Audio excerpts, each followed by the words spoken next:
roof. And I always wondered, standing in front of this big drawing, maybe it was small, but I was small as well, so I saw it very big, when I will be able to draw something similar. This is the only image, this is the only scene I remember when I was a child at the school.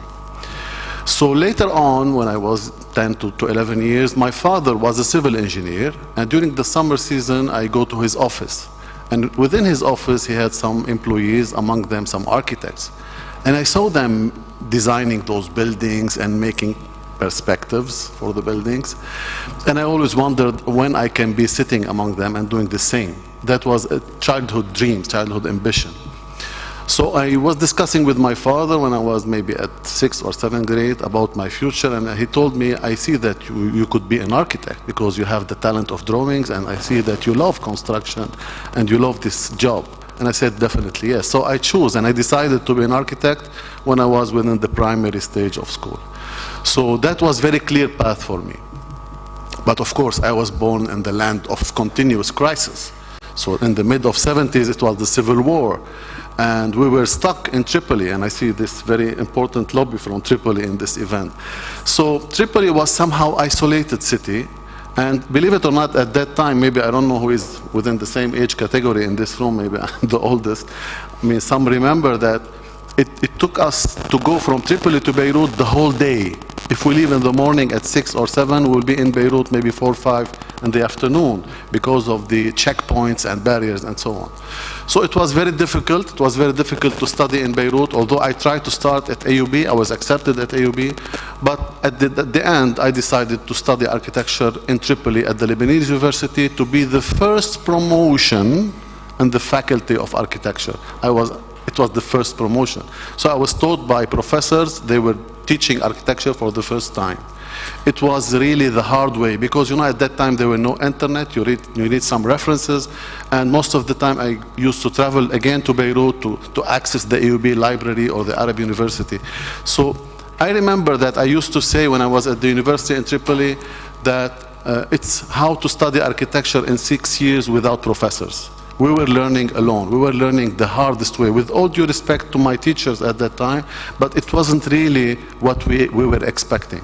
Nevertheless, I was so curious about my future, and I discovered how architecture is difficult and it's complex. It's not only drawings. Part of it has something to do with talents and drawings, but it's a huge package of sciences, culture, know-how. You have to know everything. And architecture is somehow classified or rated as the most difficult academic specialty. And some call it architorture, not architecture. So you have to spend all the nights and, preparing your design, your project, and at the end you will submit your idea, and some professor is doing with this his face, and he said, no, it's not the right design. So it's very subjective, and it's really, you meet a lot of people who had this sort of hard characters. Nevertheless, when I graduated, I was the first on my promotion, despite all the challenges. And I was looking the second important decision after deciding your major that you are going to study is how to start your career. This is a turning point in your life. And I thought that I did realize that I didn't really learn what I was looking for. And I realized that I am ready to start learning when I graduated, because I felt that I still miss a lot. So I decided not to start on my own, but to be an employee with major firms. So I started in Beirut. Maybe it was the ranked first consultancy firm in Beirut, Dar Al Handasa, for 5 years. Another 5 years in the Gulf in Abu Dhabi for contracting, which is the execution of building. The first experience was consultancy and design. And then I decided to start on my own. That was somehow in the 2006, 2007. Shortly after that time, when I started practicing in Lebanon, I realized that our career is heavily impacted by the legislations and laws and the building codes and building regulations. And that's why we see ugly buildings all over the country. So I thought that to change something or to participate in the change, you have to be among the decision makers. And the first organization for architects is the Order, which is the syndicate. So I realized that why not to be part of the board of the syndicate, to start my trial, to change something, to leave the print, to leave the change. But then at that time, you remember the parties in Lebanon, 14 and 8th of March and so on. It was almost, it was impossible to win the election without being member in any political party. And that was not my decision to be. So I decided in every way to run for the elections. I was so sure that I will fail because, you know, the masses and how they work for the election, it was mission impossible. So I said, I will run anyway because I have to leave another choice for the people, for the engineers to decide. Maybe they are not all committed with the political parties. And at that time, it was in 2012, I was the second in the elections. So the one who was supported by political parties won. But I was happy because I did my job. I left a choice, another choice for the voters. Shortly after this election, the one who won the election, he resigned for a reason. And within the order law, the second will be the board member. So it was my chance to penetrate. And that was the start when I realized that I'm really taken into networking and international relations, because in the order we have a lot of organizations outside Lebanon on a regional and international scale that we are member at. So that's where I started. The first mandate went very good. The second mandate I ran for election, and believe it or not, all political parties were asking to cooperate with me as individual, because I did a success within the first mandate. Why I did that?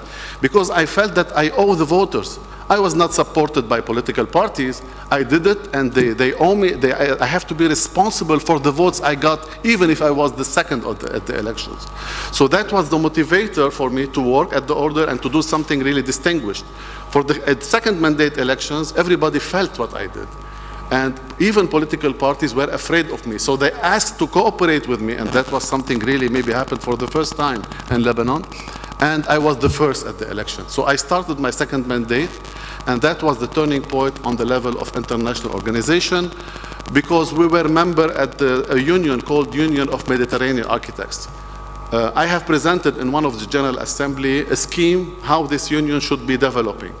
And after this presentation, believe it or not, I was nominated to run for the presidency of this union, which represents 13 countries from South Europe, North Africa, and the west of East Asia, to be the president of the union. And that time I was really shocked. I am a very humble architect from Tripoli, and all these presidents of architects who represent 500,000 architects around the Mediterranean, they asked the Lebanese order to delegate me to be running as a candidate for the presidency, and I was elected in 2018. That was a major shift. For almost a year, I was living on airplanes because I was invited to many conferences, to many events. I felt that I'm starting being influencing and trying to make a change. The time is short to talk about the achievement, but shortly after that, we have entered the crisis of the October 2019. 3 years. Our sector in construction and engineering was the most affected in Lebanon. This is very well known. So I almost shut down my business, which was active for more than 26, 27 years. And most of us, we were in the lockdown. What I have done in the lockdown, and this is my message for you, in investing in crisis. Crises are always a chance for major achievement.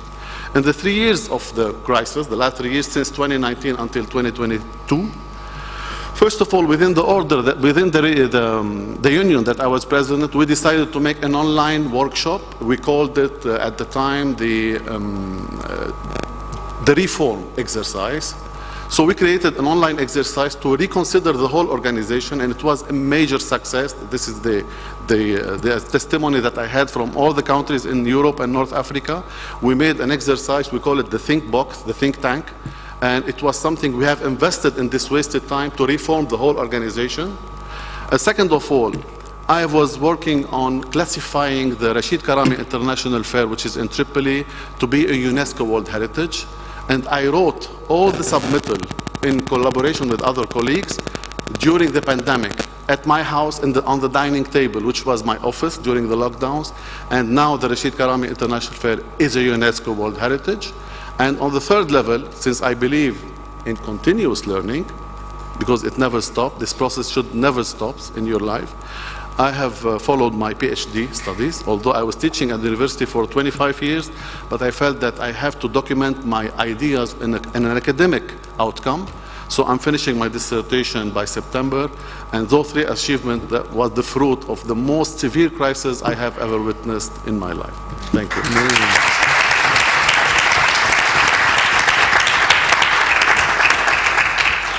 Thank you so much. Now I'd like, if you guys have any, we know that today we have a mostly youth audience, so definitely the things that you have experienced in each of your lives, they have taught you a lot. So what's maybe one piece of advice that you would give to someone who maybe wants to get to where you are right now?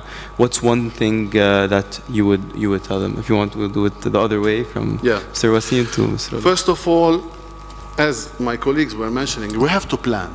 You have to plan. But trust me, destiny is what happens while you are planning for something else. But if your original plan is authentic and was serious, the alternative path will be at the same level or even better. Because I saw in my life that one thing leads to another. It's like cracks. You never know how it goes or how it diverts your life. But the most important is maintain your passion. Try to have your career as your hobby. Never stop on learning. Keep modest, maintain your passion, your consistency, and the most important, stay away as much as possible from the comfort zone, because it will lead you to nothing.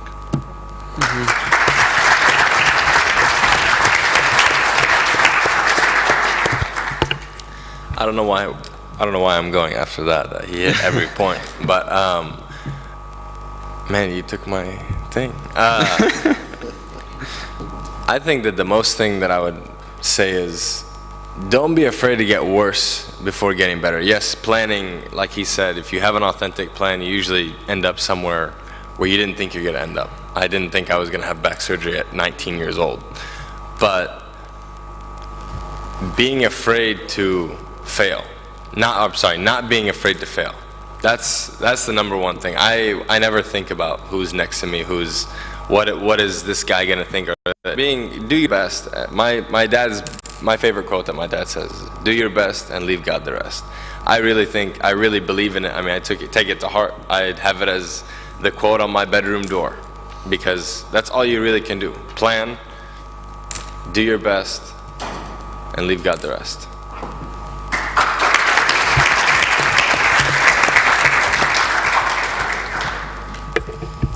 May I cheat and give more than one? For sure, for sure.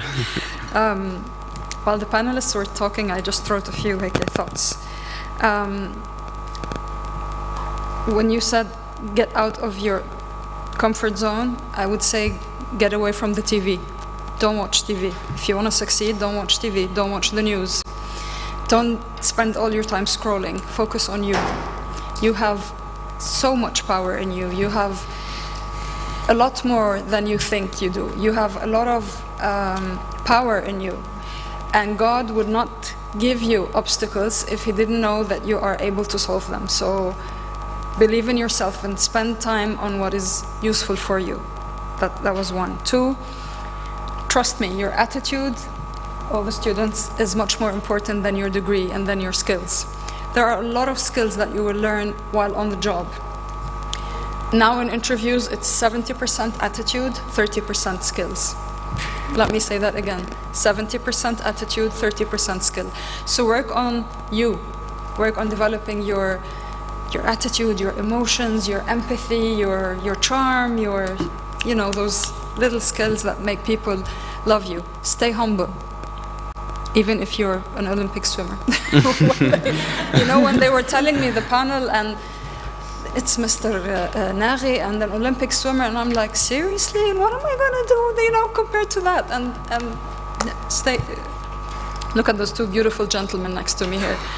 With all their achievements, they're very humble. Stay humble. No one likes to work with someone who's, all full of themselves. And one last thing, I promise you, I know we've taken too long. The last thing I would say is lead and do not follow. Please, look at what followers got us. We don't want to be a follower anymore in this country. Lead with your thoughts, lead with your ambitions, lead with your heart. You have all what it takes. Learn what it's like to be a leader. First thing is that is that a leader creates more leaders. Please be a leader. We need more humble, hardworking, wonderful leaders in this country, and I believe you all are. Thank you very much. Thank you.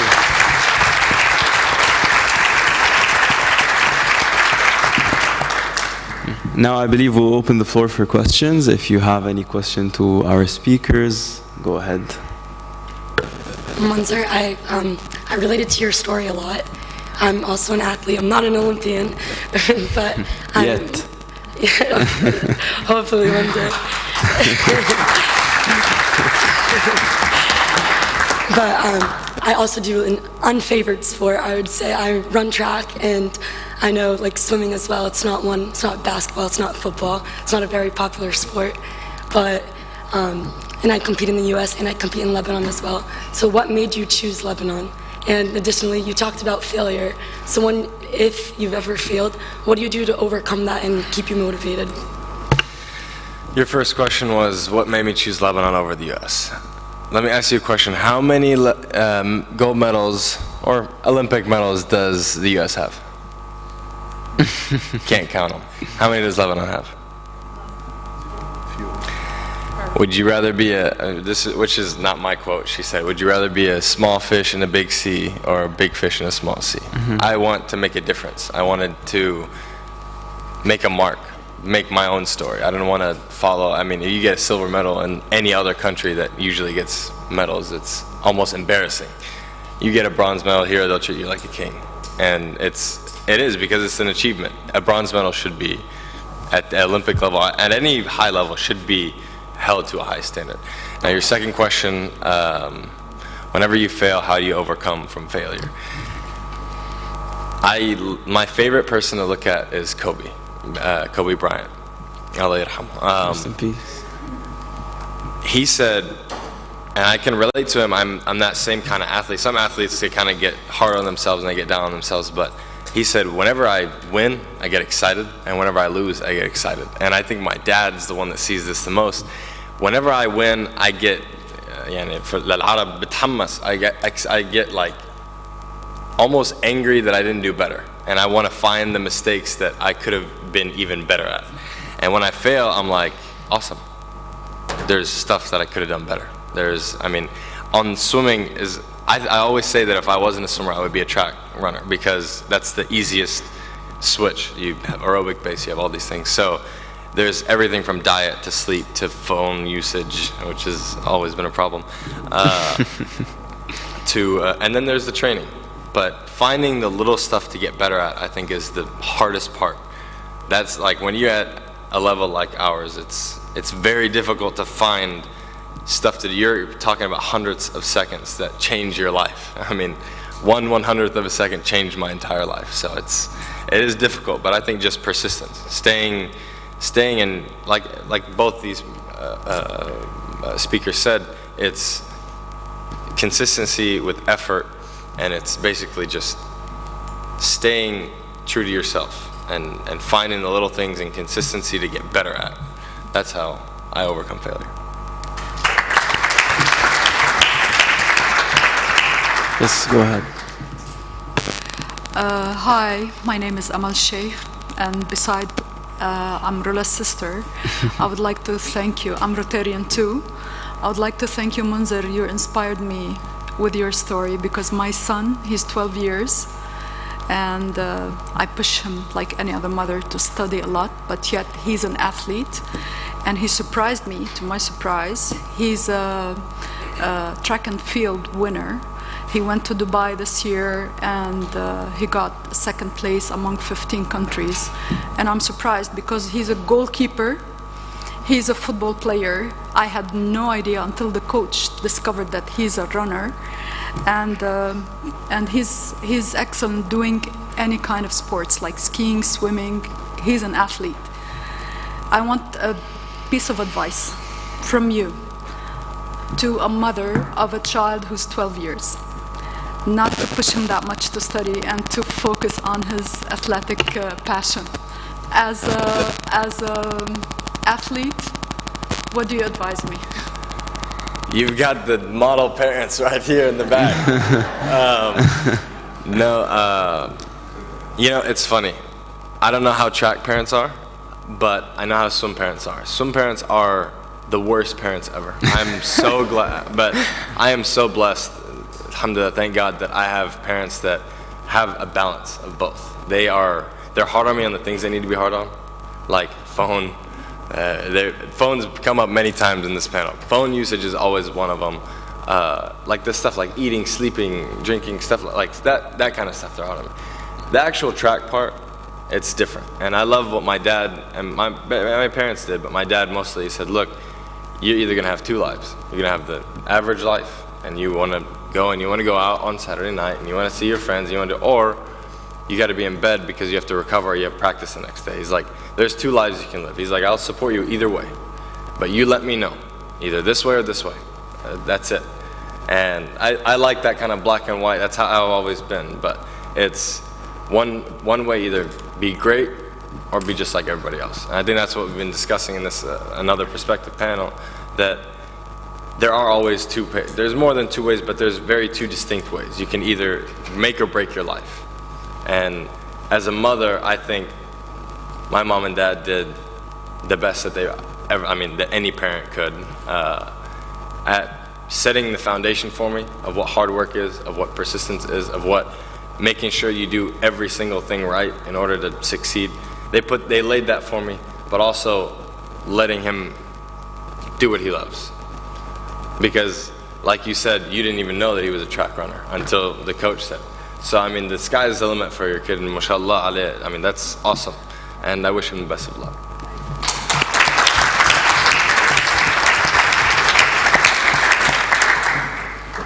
Any other yes, go ahead. Hi, my question is for Wasim.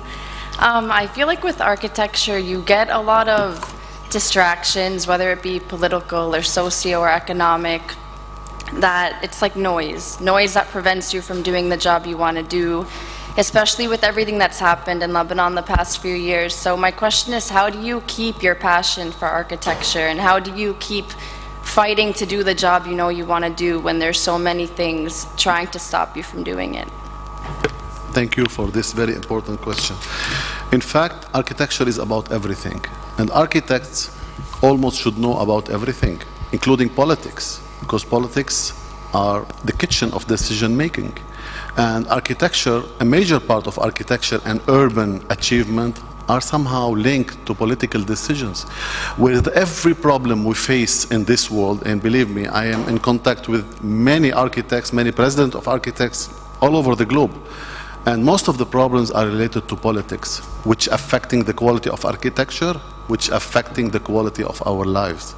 So you will get used to it. A successful architect or somehow who is really passionate about architecture, you feel that you want to know everything. You never feel that you have enough of getting more information and analyzing, but somehow you gain a skill how to be selective, what to throw away, what to keep, and link things together.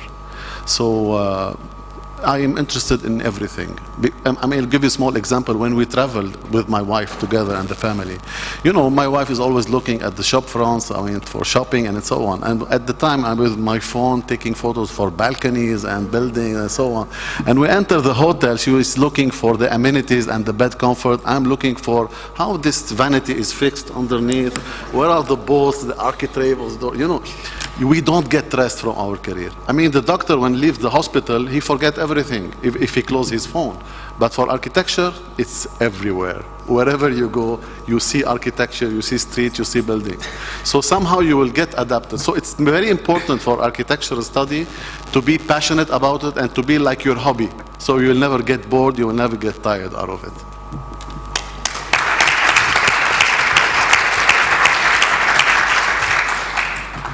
Follow-up question: what or where is your favorite source of inspiration? It's very important because after I finished my first master's in architecture, 3 years later I started studying restoration of old buildings and monuments. And I discovered that the evolution of architecture is very important to be understood because it's a series of accumulation. It's linked to all our lifestyles, technology, political decisions, climate condition, economic condition, and so on. So my main inspiration is the last 100 years. I look always the last 100 years because it was the fastest evolution of architecture. I'm pinpointing at the modernity, the modern movement which started in Europe in the 1920s and still implemented until recent days. We always speak about modern and so on. But it's always important to understand all the issues of architecture, and the most important, the identity of architecture. Somehow now we are living in a global village. I mean, we have the international style. You see the same building when you go to Chicago, to Dubai, to Beijing, to Amsterdam. It's almost the same architecture, and everybody's saying that somehow we lost our identities. It's a debatable issue. There is always a continuous discussion about what is the good architecture. So I cannot give you a clear answer as main source of inspiration, but I always look for the good architecture, what is suitable. Every client, he has his own recipe of good architecture, depending on his financial capacity, his lifestyle, the piece of land that he bought, and so on. So there is a sort of, it's like a recipe, a customized recipe for every client in every specific condition. Amazing. Munzer, you had something to add? I'd like to add one more thing. When they were talking about the advices, I remembered what my original one was. I kind of lost track. But living in the moment. I forgot that one. I always think, everybody thinks a year ahead. Like, we always plan. We plan and God laughs, because we plan like, oh, I'm going to do this, and I'm going to go to this job, and I'm going to do this, and this, and this, and this. Being present in the moment and being happy with where you are, regardless of if it's bad, because the bad days make the really good days. That's I think, it's a skill that I've developed over time, because you realize that in swimming and in track, that you don't always have, you're not always going to just keep getting better and better. You got to go back and then forward, up and down and up and down. And it's more fun when you like look around and you're like, you know what, this is what my life is like now. If it's bad, or if it's not going your way, you're like, this is what I'm going to work towards. Or if it's good, be like, thank God. Be happy with where you're at. Don't always, as human beings, we're always really, really greedy. And that's what I think is messing up the world, is what I'm seeing, is everybody wants more, everybody wants more, everybody wants more. When you have what you want, I think it's nice to take a step back and look at where you were and where you have, now where you have come. It makes you more happy.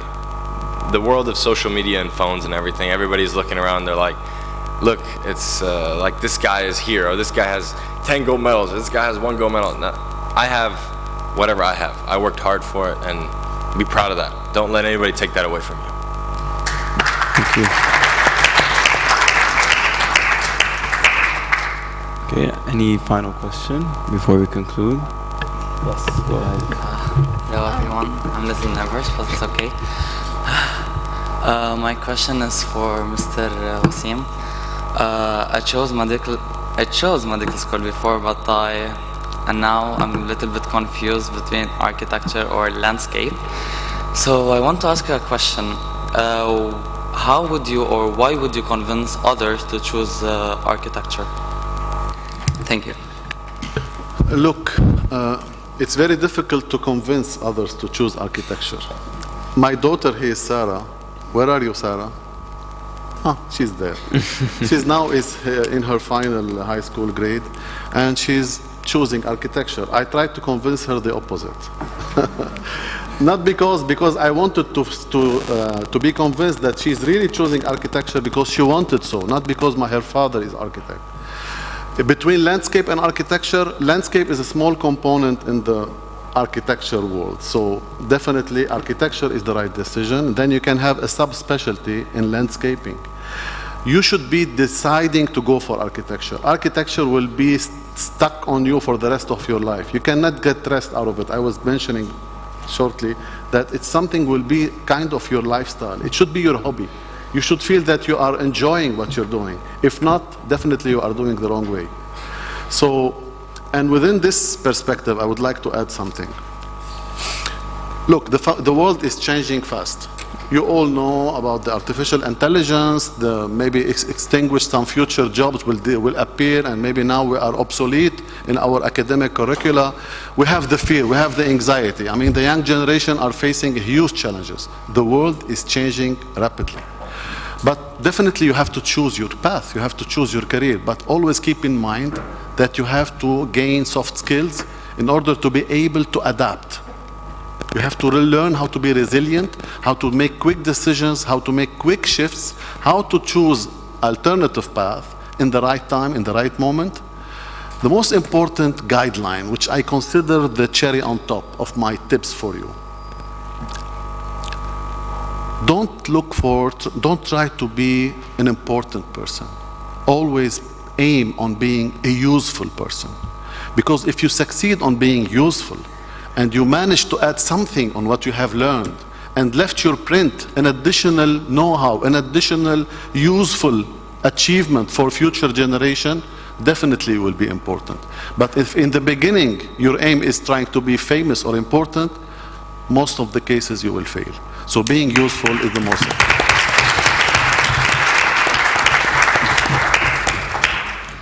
Hi, it's Serena. My question is to Mr. Kabbara. So as your job is quite unique, really, did people around you try to talk you out of it, or found it really try to invalidate it? And if so, how did you manage to ignore the comments and really do what you love? I'm sorry, invalidate what? I didn't hear the first part. Invalidate what? Like your job. My job? Like swimming? Excuse me.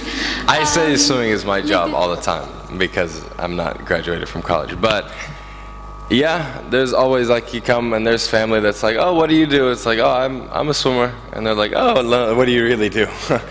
So there's that kind of battle. I mean, I'm the kind of person that doesn't care because I know I put a lot of time and effort into it. My parents don't talk me out of it. I would like to use and abuse my body until I can't, and then I'll focus on the next stage of my life. Because that's really what being an athlete is all about.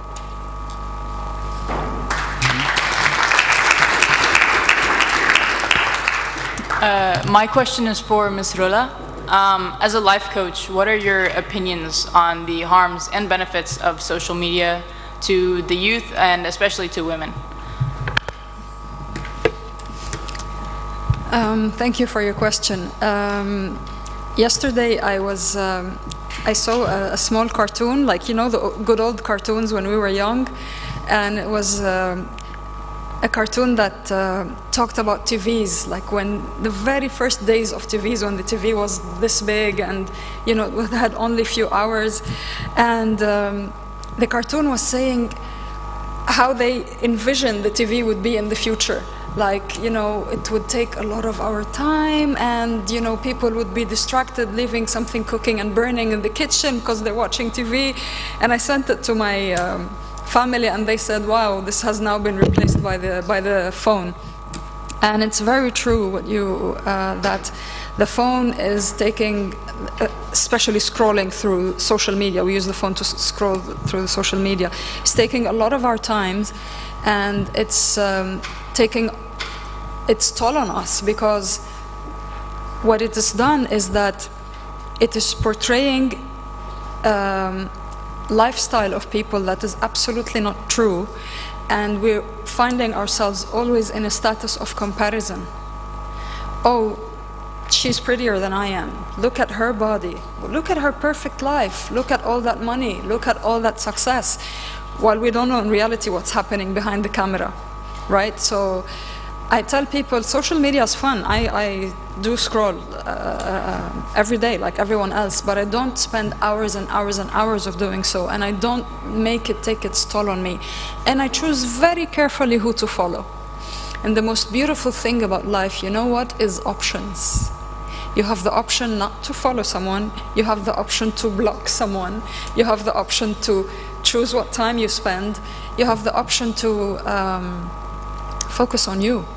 I mean, a lot of the sites or the people that I follow are somehow useful to me, growing personally, or to my business. And if I see myself like threatened by a certain website, block. I wish we had block in real life. I mean, we do, but you know, I wish it was as easy. So don't let social media have the power. You're much stronger than that. Thank you for your question.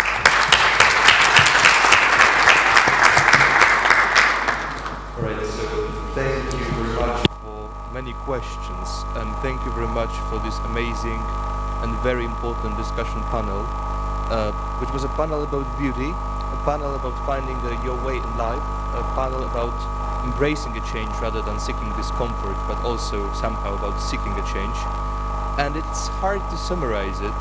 It would lose some of its value if I would try to summarize it in detail. But there is this idea following me from the very beginning of the discussion panel. I thought it's gonna be about it, and it's also from what Jad mentioned. I was unsure if I should mention that, but once the light went out, once there was a short blackout, then I instantly knew and I got convinced that this is exactly what the topic is about. So it's about the embracing the change and about embracing something unexpected, so something called by Nicholas Nassim Taleb, a Lebanese writer, a philosopher, as a black swan, so an event that changes everything and is completely unexpected. He uses this term to describe changes in a society, but I will borrow it to describe changes in personal experience. So of the experience of a medical student that finds himself in the middle of pandemic and decides to record a podcast that will be uplifting and interesting for the people. Or in a life of a student who studies environmental health and wonders if she's going to be able to sell it somehow, if it really makes sense. Or in a career of an athlete that tries many sports and fails in many of them, and is wondering if it's a good idea to finally find something in which he can excel and become a great inspiration for the youth of his country. It is also a history of a boy who sees a drawing on the wall so big that it amazes him and decides to connect the entire life with it. So this is the story of inspiration and of embracing very, very important change. And I really love you mentioning the architecture as an architecture, so transferring own very perspective into something that will function for everyone. And there is a reason for a saying that the dream of an architect is a nightmare of a civil engineer, because it's not only about inventing something that is amazing and creative, but also imposing your another perspective to come into life and to become something real. Thank you very much for this discussion panel.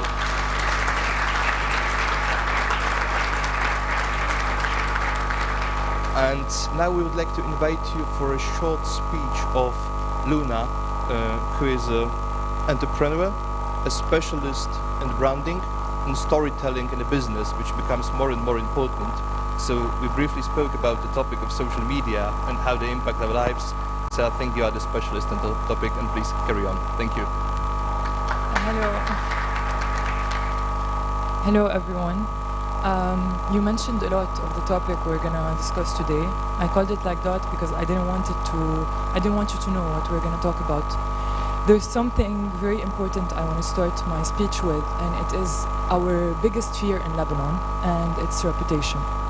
We always put the blame on society, saying that in Lebanon you cannot be who you are because of the society, because of how it judges you, because of how they talk, because of how Lebanese people have this habit of talking about each other. And we tend to fear the digital age because it is an age, like you mentioned, where everything is exposed, where you choose to be on social media or not, like in your case. I believe that the digital age is your biggest opportunity to write your own story instead of other people writing your story for you. It is your opportunity to build your own self. Jad, in a century 20 years ago, would have been a doctor. No one would have known his hobby, his passions, what he's all about. Today, in the digital age, he's able to show that. Today, you have the power to be who you want to be and to show people exactly who you really are. And this is the power of personal branding. Personal branding is, you have to imagine yourself on a shelf. What you look like is the packaging of your brand. Your personality is the value proposition. Your hair, the way you carry yourself in public, is basically your mission and your vision. You are your own brand. Big people like Elon Musk, Jeff Bezos, Oprah Winfrey, They are not individuals. They are not people that are just there to be there. Munzer is not just someone. Jad is not just someone. They are all brands. A brand doesn't have to be a product, something tangible, or a service, something intangible. It can be a person. Today, since you are young, you need to define your own brand. You need to build your own personal branding. Because when people look you up on Google, you have the power today to choose what they find. You probably looked yourself up on Google. I mean, come on, we've all done it. And you probably found like these college pictures from 2016, calling your mother. Please remove it from Facebook, like everyone's seeing it. And today you have the power to change that. You have the power to make your own Google search the way you want it to be. And you're gonna tell me, okay, Luna, that's cool and all, but I'm not a celebrity. I'm not a millionaire. I don't have a podcast. I don't know how to swim. I'm not an entrepreneur. I'm not a life coach. I'm just a normal person. What do I do? And this is where I'm gonna tell you, you need to find your own light. You need to find something that you stand for, find values that you stand for. You might stand for anything. You might stand for anti-racism, for an LGBTQ community, for the power of sports. Anything that you stand for, put it forward, put it on your LinkedIn profile, because as Rola said, and this is why when they were all speaking, I was like, they're saying things I want to say, so I'm really sad. She said that 70% of an interview is attitude. 70% of an interview is who you really are. It's your personal brand. And it's really about finding who you are, and as Munzer said, the why. Why by Simon Sinek. Something I advise you all to look up. It's a 5-minute video. You need to watch it ASAP. It's why you exist. I exist to fulfill a mission that is of my own, and I build my own story. I share it with everyone, and this is the power of the digital age. I take advantage. I see opportunity in the digital age. I don't look at it as a threat. I turn every threat into an opportunity, every challenge into a power to raise and to stand up bigger and stronger. And I see a lot of young people. I see myself in each and every one of you. 4 years ago, I would have never had the power to speak like this. I would have never had the power to be myself, because I was scared because of the people around me to be myself, to be who I really am. I was bullied in school, a very long story, but to keep it short, be who you are, stand for who you are, and if someone has a problem with it, ignore them, because if you don't build your personal brand, someone else is gonna build it for you, and this is the power of personal branding.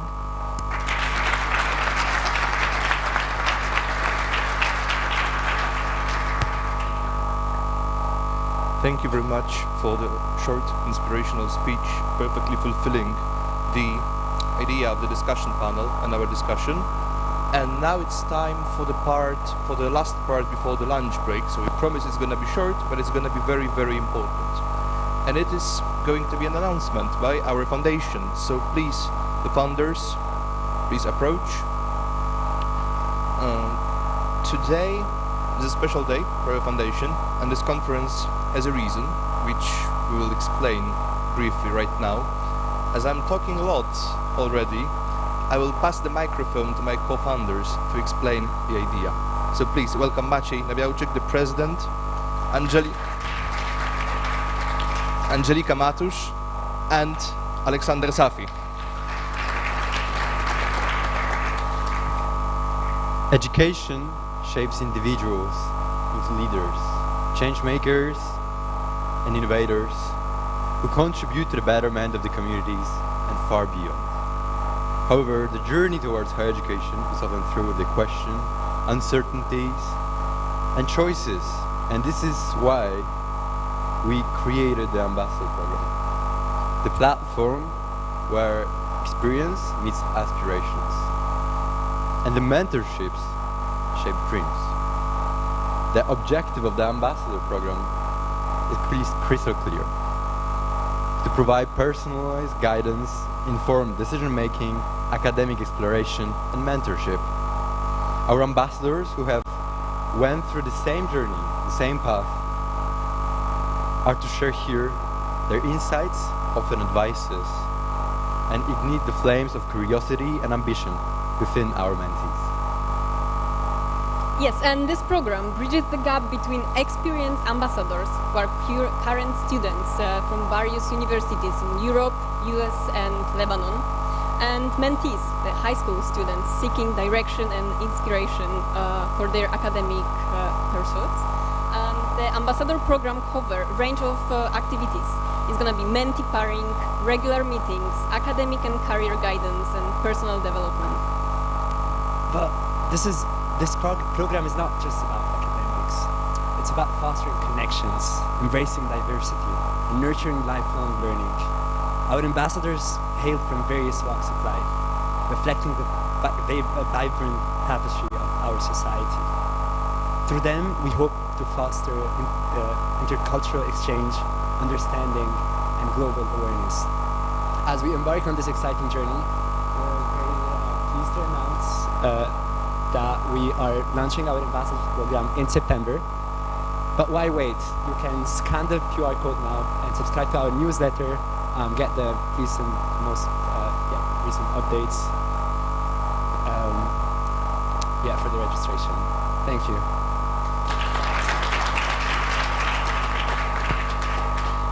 And that being said, we first of all invite you to follow our program, to see what we can offer, and to embrace, what to say more, the another perspective that you may get thanks to that. And second of all, it is my great pleasure to invite you all for the lunch break. Thank you.